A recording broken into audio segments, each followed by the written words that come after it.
Alright, today I'm gonna be sustainable. No disposable cup, no plastic wrapper, no shortcuts. Just me, my mic, and the hope that my carbon footprint isn't bigger than this podcast reach. What a pep talk.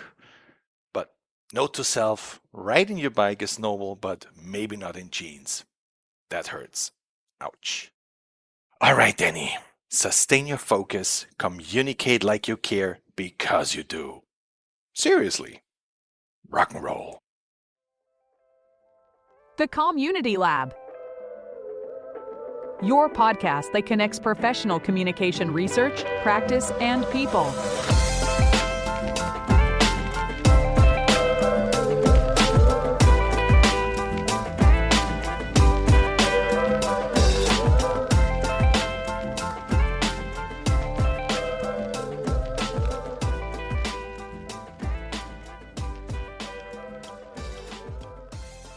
Hi, and welcome to the Community Lab. I'm Danny, producer, editor, and host of this knowledge transfer podcast dedicated to making professional communication research more visible. Thanks for tuning in to this lab talk about sustainability communication and why it matters, not just for communication scholars and practitioners, but for all of us. Today's guest is Professor Franzisca Weder from the Vienna University of Economics and Business. I first met her back in 2017 during my early PhD days at the CSR Communication Conference in Vienna, where I was a humble conference helper. That's it, that's the story. I know, not exactly Hollywood material, but here we are.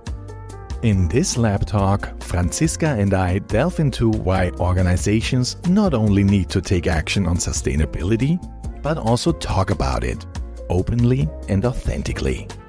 We discuss the three main forms of sustainability communication, explore how transformative public relations demands constant problematizing and critical thinking, and highlight the role of creativity in driving meaningful and sustainable change. So, switch to relaxation mode, open your heart and mind, and follow us into Franzisca's universe, a world deeply rooted in ecological and social justice. Interrelated issues that, let's be honest, have rarely been more urgent than they are today.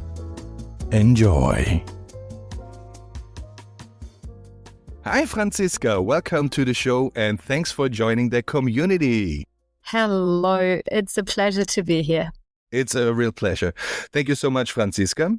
As usual, before we talk about your path to becoming a communication scholar, and of course your research on sustainability communication, let's listen to what ChatGPT has to say about you.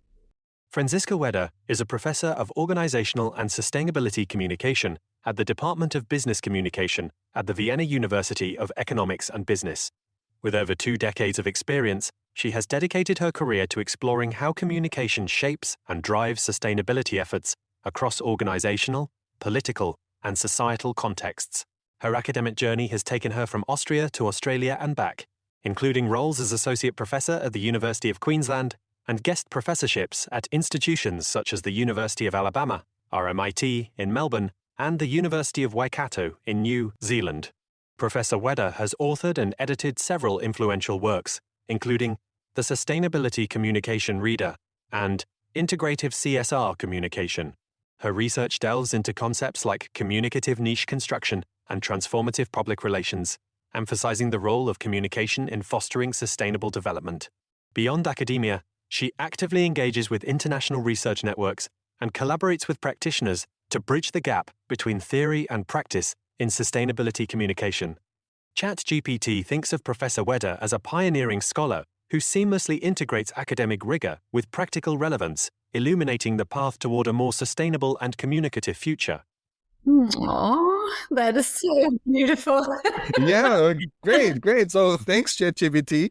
Franzisca, now it's your turn. So how did you like the intro? It seems like you liked it quite a bit. Yeah.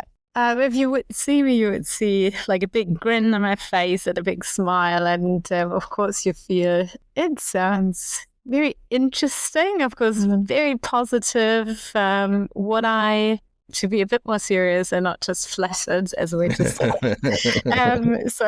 To be a bit more serious, I think what I really appreciate is that apparently ChatGPT acknowledges in some way that I'm not just a scholar, but that I'm a public scholar and trying to really create some impact. So that's what I really like. Franzisca, as always, I would like to start with your personal story, or in other words, what prevented you from pursuing a real career? But short answer, life as it goes and things as they happen. I think, so I studied journalism and I always dreamed of working for television and TV news. And I did some internships there and I really loved doing that. And then the job that I was offered first got then cancelled. So things kind of came together. And then my professor at the university where I studied journalism, actually, he said, "Oh, you know what, why don't you do a PhD?" I'm like, "Oh, okay then." And so I started, so I got a scholarship for that, which was quite nice and handy. And then I started to work on the relationship between journalism and PR. So I somehow slowly moved from the journalism media side of the desk to the other side of strategic communication and persuasive communication and organizational communication, basically. So, and the more I got into that, the more I thought that's actually quite nice and interesting. While I have to be honest, like doing a PhD on a scholarship was pretty frustrating. And we moved to Vienna by that time because my husband, he is doing a real job in real actual strategic communication. So I always had this sparring partner who told me like all the conceptual work that you are doing is nice. And then we moved to Vienna and being on the scholarship and having no connections to people and to a department and to an institution was pretty tough. And so I applied for a job at the University in Klagenfurt, which is more in the south of Austria, and started to commute back and forth. And but it was a really, really good time and a very supportive environment. I had an amazing platform to do everything ChatGPT just picked up in terms of working as a guest lecturer, teaching fellow and guest professor at the universities in the US and New Zealand and so on. So therefore, it was a really good time until we moved to Klagenfurt as a family, and then more kids came, and then we felt like we loved the place, and the university was, as I said, very, very supportive and an amazing platform. But then, of course, living in a place which is to a certain degree a bit narrow-minded, felt like, okay, we just really need to get the kids to maybe the other end of the world, and this is what we basically did. So we moved to Australia, where the position at the University of Queensland, which was a wonderful opportunity to really explore not just the other side of this globe, but by the same time a very, very different university system. That's a bit of the journey, which then ended with being offered the professorship here at this university in Vienna, which then brought us back to Europe. And you're happy to be back in Austria? Good question. Because, I mean, I'm Austrian and right now I'm in Montreal for a reason. So, yeah, I think it's so how much time do you have? No, I'm very, very happy because it's really good to be back in an environment where sustainability and sustainability communication is worked on from a very different perspective. So having both perspectives on how organizations of all kinds, scope and shape deal with the poly crisis or perma crisis, or however we want to talk about it, how they use their resources across natural resources and people that are connected to the organizations, and like how they deal in this very, very critical and very challenging environment. It's really interesting to bring back my experiences from Australia to this place where basically much, much more is happening. So therefore I can observe many more things. I have many more people to talk to and learn from. And this is still part of my job as I perceive it. To be a professor does not just mean to teach people and share my experiences, at the same time to continuously learn and talk to people and get as many experiences as possible. And this is really a good place to be at. Cool. Franzisca, we often think about communication in very complex and sometimes confusing ways, right? So I would be interested to know whether you approach communication differently as a private person compared to when you approach communication as a phenomenon, as a social phenomenon from a professional perspective. Is there a difference on how you look at communication? That's a pretty cool question. I think yes and no. So communication, from my point of view, is any form of social interaction, or in other words, it's the smallest unit of all human interaction. So therefore, I would always say, no, there's no difference, because this is also what I teach my students and what I try to stimulate them to experience that and to realize that communication is pretty much everywhere in every relationship we're embedded in, interpersonal, but also related to organizational structures, is based on communication, or is just happening as communication. But by the same time, of course, teaching at a department for business communication, where we try to explore the persuasive and strategic elements that come in when you start to plan communication, when you think about framing, when you think about, okay, how do I want to create an impact? How do I want to take responsibility through communication? Then very automatically, communication becomes more or an added dimension to, there's more to it that needs to be explored and thought about and considered. So therefore, yes and no.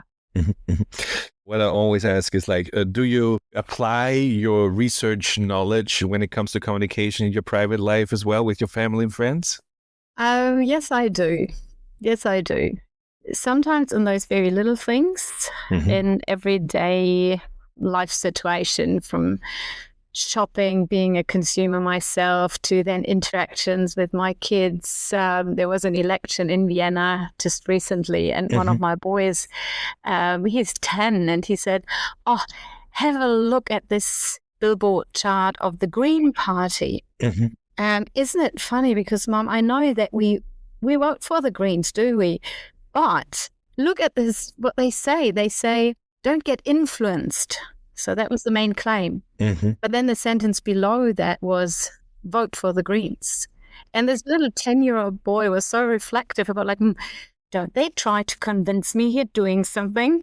And then, of course, this automatically kind of links back to everything I think about in terms of goal-oriented strategic communication and those elements or language elements of persuasion. At the same time, a lot of questions come up. When I'm picking up my boys from sports or school, and it's a very, very multicultural environment. And then here I am publishing papers and books on sustainability and cultivation of sustainability and transformation and blah, blah, blah. And then I'm not quite sure if there's anyone in the school environment that can actually knows the term sustainability. They have the conversation with someone from the Ukraine who says, oh, you know what, sustainability from my perspective, it's just rational thinking, It's just just switch your brain on and do things in a rational way. So then I realize again, or I'm confronted with my very abstract thinking that, of course, if you write the paper, if it gets published, you find it oh gosh, it's so amazing stuff. But then you realize, here and there it goes really far beyond the reality of the people around me and where we live and my direct environment. Yeah, I agree. And sometimes we're in our microcosmos, in our scholar bubble, right? Let's move forward, because I now would like to know a little bit more about your research. Let's turn to the heart of your research, namely sustainability communication, which has influenced the field quite significantly, in my opinion. You've been working on this issue for quite some time, and I'm just curious, how did your interest in this topic develop, and how would you distinguish between CSR and sustainability, both conceptually and also when it comes to their communication? I think I started to think about responsibility pretty much from the beginning of my PhD or during my PhD, because if you start to look into the relationship between journalists and PR people, and then organizations and the media and public discourses of the public sphere, whatever it is, then ethical questions come up quite naturally. Yeah. Ethical conflicts on interpersonal and, of course, organizational levels and beyond. So therefore, ethical questions or an ethical reflection, normativity and morality emerged quite naturally from the research topics that I was dealing with. Mm-hmm. My professor by that time suddenly said, "Oh, you know what? You need to teach a lecture on media ethics." And I'm like, "Oh, okay, fair enough." So I went back to all my journalism stuff that I studied, mm-hmm. and I was like, "Oh, cool.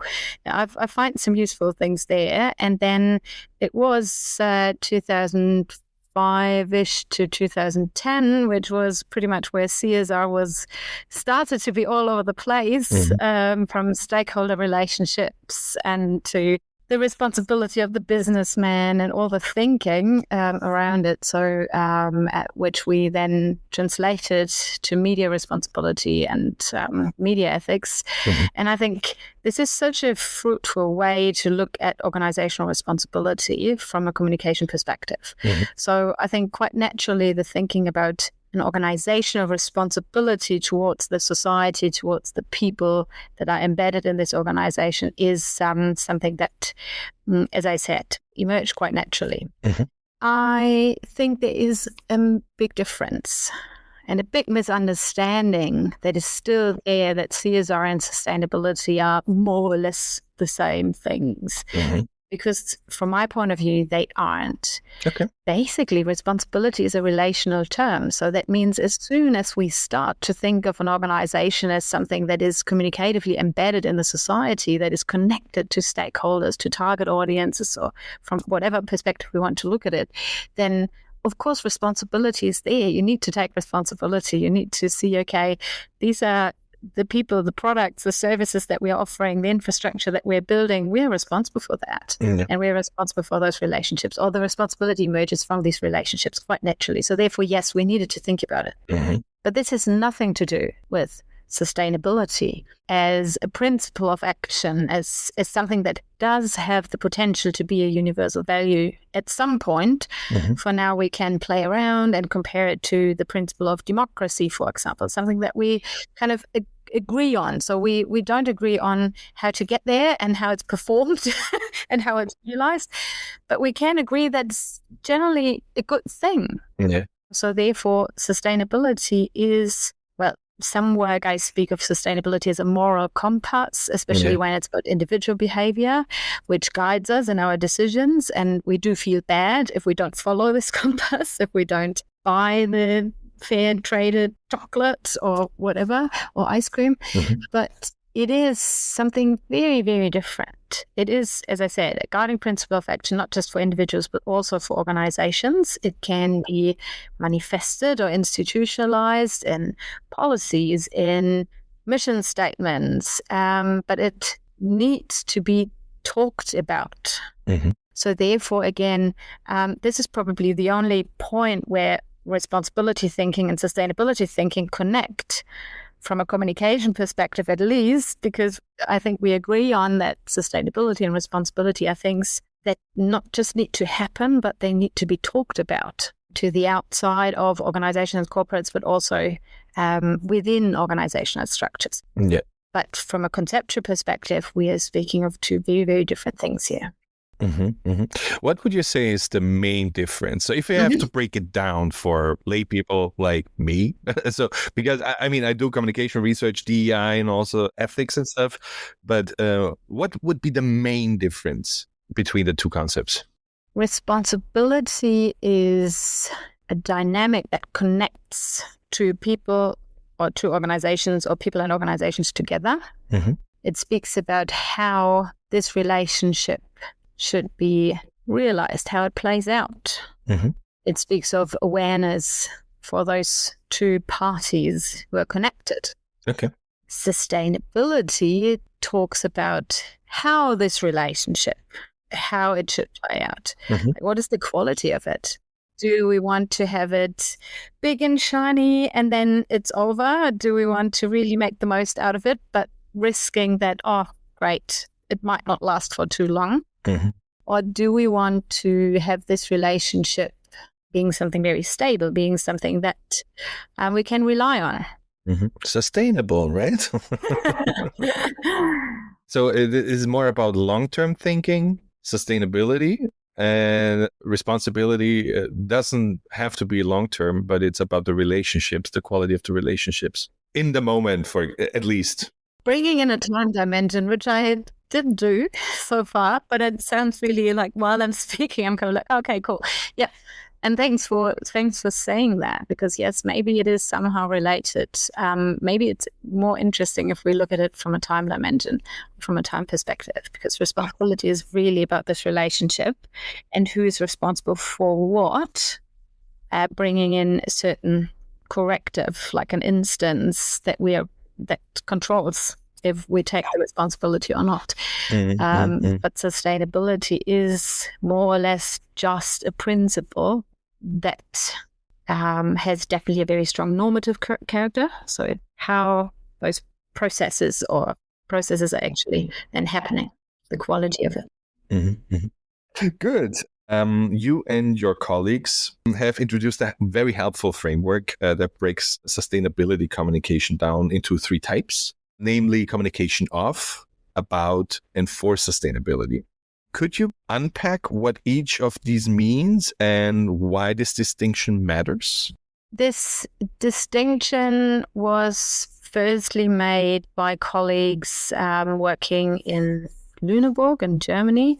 Mm-hmm. The perspective was a lot more on corporates and political institutions, and so and developments within the society, trying to better understand what are they actually doing, what are they talking about here when they talk about sustainability, and who influences whom, and which type of organization, from institutions to corporates to other forms of organizations, what is their potential to create this impact in the society when we think of sustainable development and transformation. Okay. From there, a lot of steps have been taken, and a much stronger communication perspective came in, trying to better understand what is happening out there in practice. So what kind of sustainability communication is actually happening, and how does that correspond with research that is done? So what colleagues in Ljubljana, Golob and Clement Potnar did, and what we did, is to try to better understand what forms of sustainability communication are there, what are the studies that are done, what is the research that is done, and how does that correspond, and what kind of sustainability communication, or what dimensions of sustainability communication do we already know a fair bit about? What are those dimensions of sustainability where there is not too much research and where apparently there's not too much happening in that space? And how can we create more research potential and therefore uncover unused potential for organizations out there? Okay. I always use the differentiation between communication for sustainability, about sustainability, and of sustainability, to flip it around, to firstly talk about, there is a massive focus on communication of sustainability. And then to use this 3 dimensions to say, communication for sustainability, for transformation, impactful communication is what actually matters, and we don't see too much of that. Communication of sustainability is, there is a reason why there is an overload of communication of sustainability in practice and corresponding to that in academic research. And the reason is, it all goes back to this very old saying, doing good and talk about it. So this idea of, okay, we need to take our responsibility towards the society. And then, of course, we need to speak about it. And we need to talk about it. And therefore, the whole reporting on and the website-related communication of what is done in organizations started to emerge, started to be more and more institutionalized. And then 2015, 2017, the SDGs came in. And suddenly there was a beautiful, colorful framework, and all communication professionals and marketing people were like, yay, nice, great stuff to work with. And therefore, suddenly there was a framework, there were goals. So all communication strategists were pretty pleased to say, okay, now we just have to talk about how we reach them. And so a lot of the reporting by that time voluntarily started, and so all the non-financial reporting, which is now highly regulated, started to be more and more professionalized and more institutionalized. So therefore, this communication of sustainability, which is mostly or predominantly reporting, established as a form of communication of sustainability, foremost to the external stakeholders. Accordingly, of course, a lot of research, and not just predominantly master and bachelor theses, started to jump on those reports and try to understand, okay, what is happening there, what kind of framing, what are the narratives, what are the stories that are told, and all that. Yeah. So therefore, this is what explains pretty nicely that there is so much communication of sustainability actually happening and researched. But from my point of view, if we look at it very carefully from a conceptual perspective, we do see that therefore sustainability communication is often misinterpreted as being following a very pragmatic and very functionalistic or managerial approach. Not very surprisingly, because it was strategic communication, more linear communication directed to inform the stakeholders and the shareholders predominantly about what is happening in organizations and why they feel super responsible and why they try to do a lot of good things. But as we just said before, there's more to it. Communication is much, much more. Yeah. And I think especially now, 25, where sustainability communication, or the communication of sustainability, is highly regulated and moving further to the outside of organizations, because big corporates need rating agencies, consultants, because it's so tricky and it's so hard to follow all the regulations and all the policies, especially in Europe, where there's so much of that.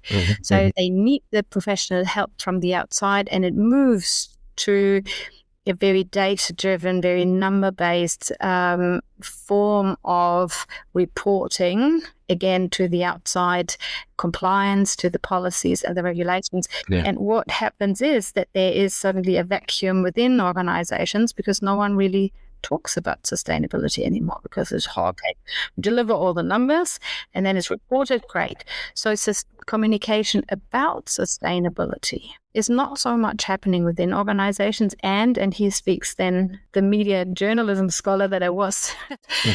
There's not so much of a discourse. There's not so much of a public discourse about sustainability, because the sustainability story is always beautiful. It's always positive. It's about balance, harmony between nature and humanity. And it's a good story. And that doesn't really make it to the news.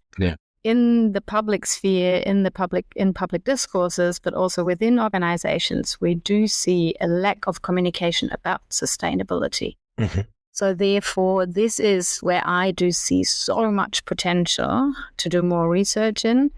And communication for sustainability then, as kind of the third aspect of that, is another dimension that adds to that, or couldn't we think of organizations as pioneers? Couldn't we think of organizations and individuals as the ones who disrupt, basically, the big question of how can an organization or people, how can we impact or contribute or participate in what is called the socio-ecological transformation with communication? That was a long monologue, sorry.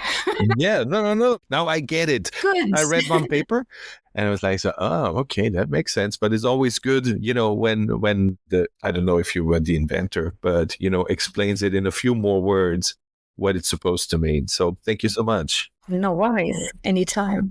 Cool. You also place a strong emphasis on the concept of framing and what you describe as evolutionary mechanisms in something you'd call communicative niche construction.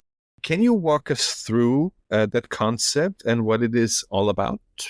Yeah, no, it was definitely like one of the most challenging conceptual work pieces that I've ever done. Okay. And it is definitely a thinking process. And the paper that you're referring to is definitely kind of the first step on a pathway to understand the evolution of the sustainability story better and to really learn more about this potential of communication to change things. Mm-hmm. Like evolutionary theory is highly debated and it can be applied to pretty much everything, but it contains a couple of conceptual bits and pieces that help, at least they help me to understand certain phenomena in a better way. Mm-hmm. And it helped me in particular to understand why we needed this period of, let's say, 20 years of sustainability reporting. Mm-hmm. Because at the very beginning, as said, this was voluntary. It was kind of like, we can speak a bit about global warming, late 90s. We are an energy company, like, whoops, we spilled the ocean. Like we spilled some oil in the ocean. So we should do better and talk about it, that we're actually doing better. So from there, this process of professionalization, institutionalization of sustainability communication can be looked at quite nicely with this evolutionary theory and this very basic principles of variations, alterations, so like this trial and error processes, and kind of more and more people joining and more organizations joining in. Yeah. And of course we can say like, this idea of redundancy, and we speak about it, the more important it gets and all that, and apply what kind of concepts ever. But the idea that somehow a dialectic of adaptation, like, we need to adapt to the changes and we really need to cope with the policies and all that, and then selecting a couple of things that apparently work as a good frame, a good story to talk about. Mm-hmm. And this is what can be traced back if you look at 20 years of reporting. Yeah. Because the terminology is very, very similar. Mm-hmm. The stories that are told are very, very similar. The frames that are created were always very similar, from safety framing in the late 90s, early 2000s, to then people, planet, profit framing, kind of bringing this economic dimension a bit more, 2010, 2011, and the peak times of CSR thinking. And now it's about a green future, it's about innovation, transformation, and everything is, of course, sustainable. Therefore, this is how framing and this evolutionary thinking is really interesting. Mm-hmm. But of course, this can be further developed, which I'm kind of trying to do in terms of, if you don't want to keep it that simple with like evolutionary theory, saying, adaptation, variations, but then kind of slight alterations, but then, everyone gets on board and then it turns into a big story. Mm-hmm.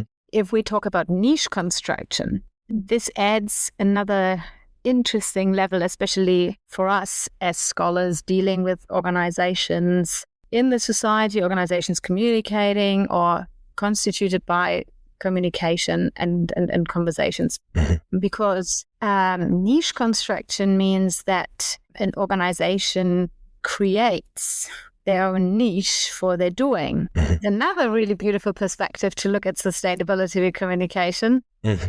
And think about, big corporates actually started to create a niche and they got really good at it and filling this and making this niche even bigger. Mm-hmm. So the modification of, for example, stakeholder expectations, the modification of then all the relationships to stakeholders. This is what niche construction means. Okay. This active change of the environment by creating this niche. Mm-hmm. And what I try to better understand is the impact of communication there. So this is why I labeled it as communicative niche construction, and how especially strategic communication did a really good job, at least in when we talk about sustainability communication, in creating this niche. Mm-hmm. And that's a bit of the background to that. Okay. From a stakeholder management angle, you argued that we need to problematize sustainability and to enable what you called social impact-oriented transformative public relations. So what exactly do you mean by that, and why is problematization so central here? Good question. And it's I would probably not have the time to unpack the construct that is, of course, something that you create for wonderful publications. Kidding. So problematization is something that bugs me for quite a while now. I think it brings me back to my appreciation of what ChatGPT pulled out, talking a bit about why my research ambitions or the way I perceive myself as a public scholar, as someone who tries to create impact. Because problematization is a process where existing patterns of thinking or doing are put into question, where they are questioned or where they are queered in a way that after doing that, nothing is the same anymore. Problematization, like a lot of important people talk about it. Foucault wrote about it. And then, of course, in media studies, it's been picked up as polarization quite a bit.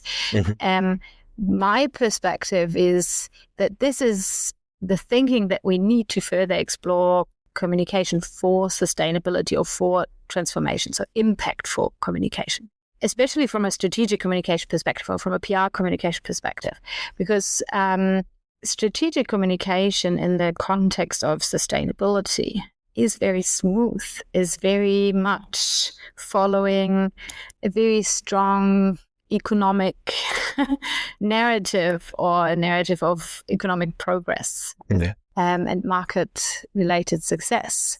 But if we don't crack that, if we don't problematize it, then it will be really tricky in the future. I'm very, very convinced.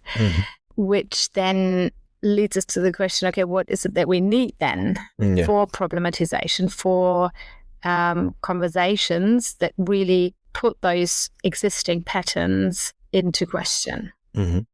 And are there specific forms of problematization? So how people problematize, hard word to pronounce? So the main or most important thing, I think, for this conversation is that it's a communicative process. It's a very constructive and constitutive process to do that, because if you problematize something, as I said before, it will not be the same after that. If you put something into question, you will not be able to get back to normal anymore.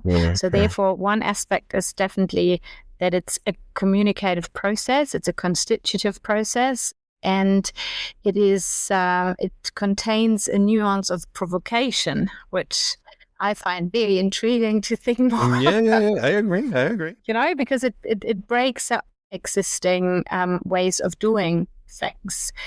So therefore, these are the main aspects that at least I'm thinking about when I speak of problematization. Okay, great. Now let's shift gears a little bit, right? From the theoretical and conceptual side of your work to the practical implications. First, you've emphasized how crucial framing is and narratives are in making sustainability efforts resonate.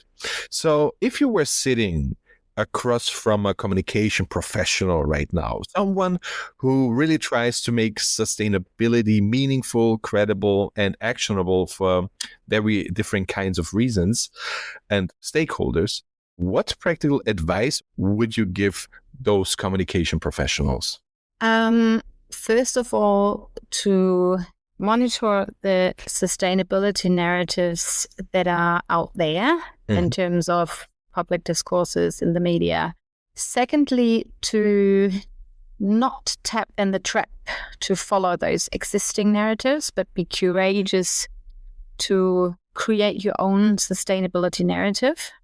Thirdly, this is only possible if you do this bottom up from the very heart of your organization. So therefore, the most crucial thing comes in.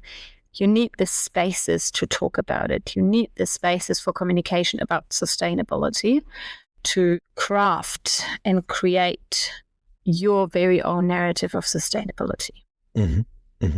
What would those spaces look like, for example? Do you have some examples?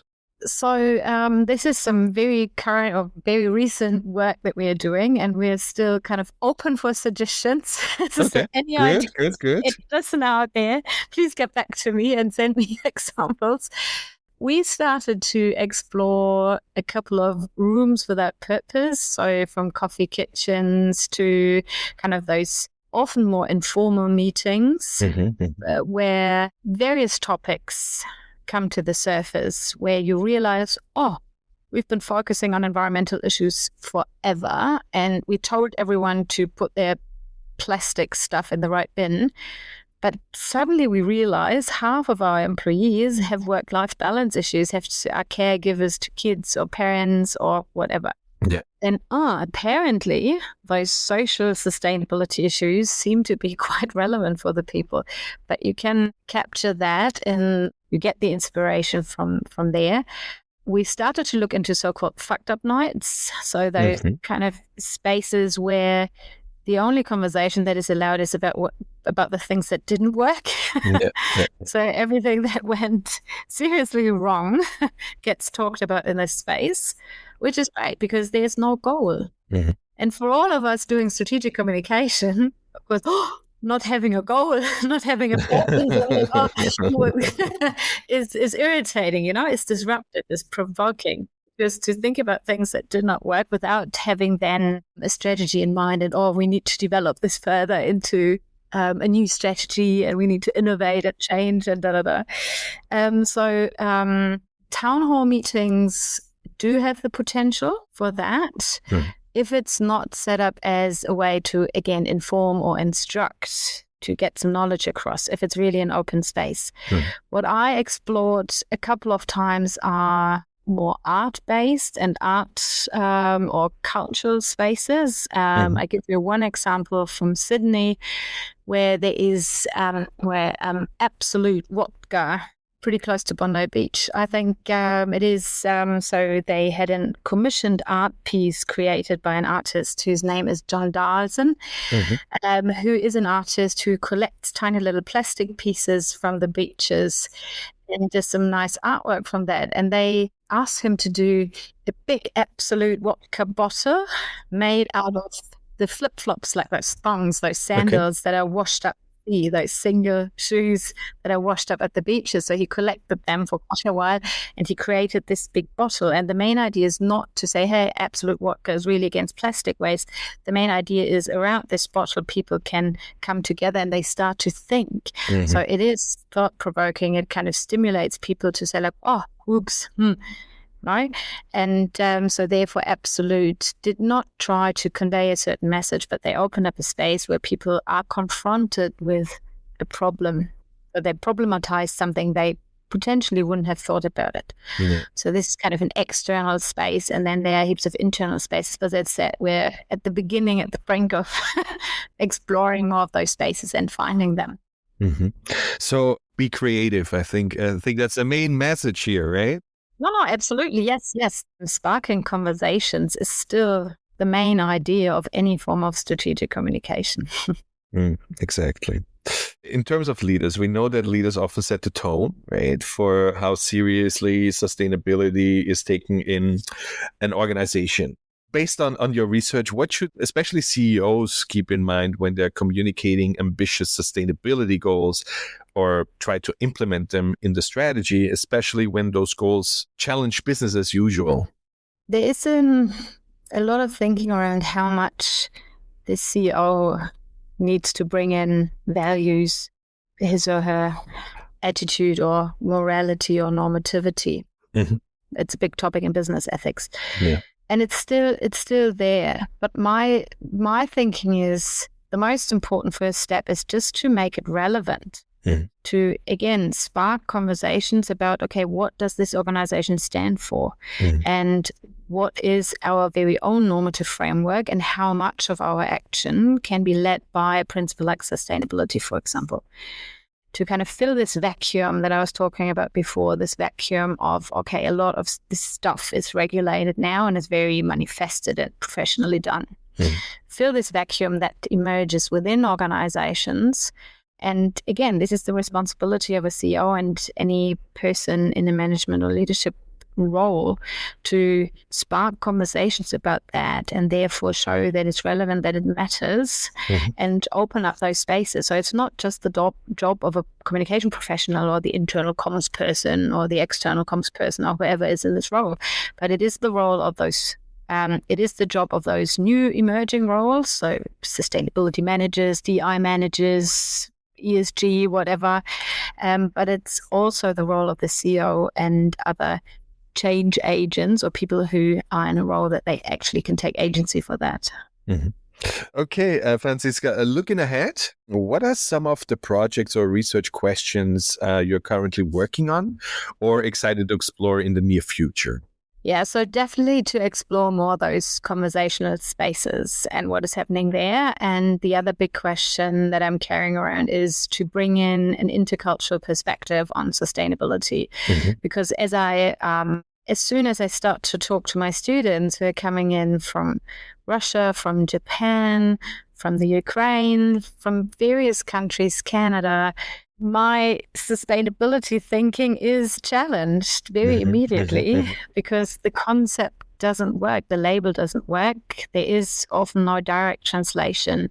It stays on a superficial surface level, and it is then really about bringing in those different perspectives, those principles of care and what they mean in different cultural contexts. And then, of course, adding a language perspective to it, saying, okay, what are the words that are used to express something that we would potentially relate to sustainability? So to explore that more is definitely something that triggers me a lot. And it needs to happen in the future. Yeah. I cross my fingers for all your future endeavors. Will there be another tattoo paper, maybe? Hopefully. We're doing a hybrid tattoo studio in one of the upcoming conferences at the International Environmental Communication Association. That's so great. We see how that works. It's kind of bringing together people thinking about how they connect to nature with their tattoos and capturing a couple of sustainability stories from different societal fields. So, so many interesting things to do. Yeah, a lot going on. Cool. All right. So, Franzisca, we're close to the finish line, but now it's time for the dreaded yet well-loved quickfire round. 5 rapid questions, 5 spontaneous answers, no overthinking allowed. Are you game? Slightly scared. Okay, yeah, that's the very common reaction. So let's go for it and let's enjoy the goosebumps. Woohoo! The quick fire round. What's a small habit or routine that brings you joy every day? Riding my bike. Really, that brings you joy? Yes, it does. It actually does. Getting out there, getting some fresh air, and so I really enjoy myself doing that. What's a theory or concept in communication research you wish more practitioners knew about? The power of framing. I think there's more to framing that we as communication scholars often think there is, because it is linked to the big stories, the big narratives, and we as humans are storytelling animals. So we need those narratives because this is where how we make sense of the world and things that happen. And the power of communication that a certain story is reasoned, argued, morally evaluated, how this is crafted and how those stories emerge, evolve over time, that is often underestimated, I reckon. If you weren't a communication scholar, what career would you be in? I'm pretty sure that I would have been an artist. Okay, what kind of artist? Tattoo artist, singer, painter? Definitely painter, and potentially on my second career path, being a tattoo artist. What's a trend in communication research you're excited about, but cautiously? I'm fascinated by very critical approaches to greenwashing, because I strongly believe that we need greenwashing actually happening. Because I read those beautiful old or fairly old scandal theories that whenever there's a scandal, then the society needs to go back to their moral frameworks and norms and kind of recalibrate. Yeah. And I think we need more of that, so that society recalibrates in terms of what they really want and gets stronger in their opinion. It needs to happen, and it's good that it's happening. But I'm slightly irritated that greenwashing is something that at least young scholars or students come up with a very strict moral framework, like this is so bad, this is so bad, and that it doesn't go this extra step forward into, from a discourse perspective or from a societal perspective, we do need that. We need critical things to happen, things that crack and wake us up. That's a good point. We need the communication about that in the media. And so I'll probably then lead it all the way to the media, and that the media have a responsibility to uncover more of that and open a critical discussion about that we get out of the situation of blaming and shaming into a critical discourse about it. What's a piece of advice you give your students or mentees? Always ask questions. Constantly be curious. Don't take anything for granted. Be courageous, especially all of those concepts, all of the stuff that is around and that we talk about in our teaching and our coursework. This is one way to look at it. This is where we are at the moment, but that doesn't mean that we can't get much further. So nice to have, but hey, this is not the end. Put things into question. Question everything, but not me. Never, ever. Everything else, please go for it. No. Especially I need to be questioned here and there. Very open to that. At least I get it. So I get the question. Great. Okay. That was the quick fire round. All right. Thank you so much, Franzisca. We're at the end of this show, of this lab talk. It's been a real pleasure having you on the Community Lab. Take care, and I hope to see you soon. Thank you so much. You have to say now that it was fun. It was amazing. And I actually had a really good time. Thank you so much. See you soon. That was the lab talk with Franzisca Weder. As always, I hope you took something valuable from today's episode. I, for one, learned that riding a bike is supposed to be fun, although my sensitive butt still begs to differ. We also discovered that CSR and sustainability aren't the same thing. While responsibility is about the quality of an organization's relationships with its stakeholders, sustainability is more of an action-guiding principle, a moral compass, if you will. Surprisingly, we also learned that greenwashing isn't necessarily a bad thing, as long as it gets called out and public pressure forces companies to make some real change. If you want to explore more on sustainability communication and its real-world applications, check out the references handpicked by Franzisca in the show notes. Follow the Community Lab on Spotify, Apple Podcasts, and Podcastle. Subscribe on YouTube and tap the little bell so you never miss a lab talk. If you like what you hear, give it a thumbs up or a 5-star rating. It helps boost the podcast and spread the word. You can also connect with us on LinkedIn. Your feedback, ideas, and shares are the fuel that keeps this project running. Coming up next, I'll be joined by Professor Sora Kim from the Chinese University of Hong Kong. We will delve into reputation management in the context of crisis and the critical role CSR communication plays when an organization's very survival is on the line. Until next time, and don't forget, communication is everywhere. It's in what you say, what you don't, and sometimes even in a catfight between the Taco King and the ketamine billionaire. Wild stuff. Stay curious and keep the conversation alive.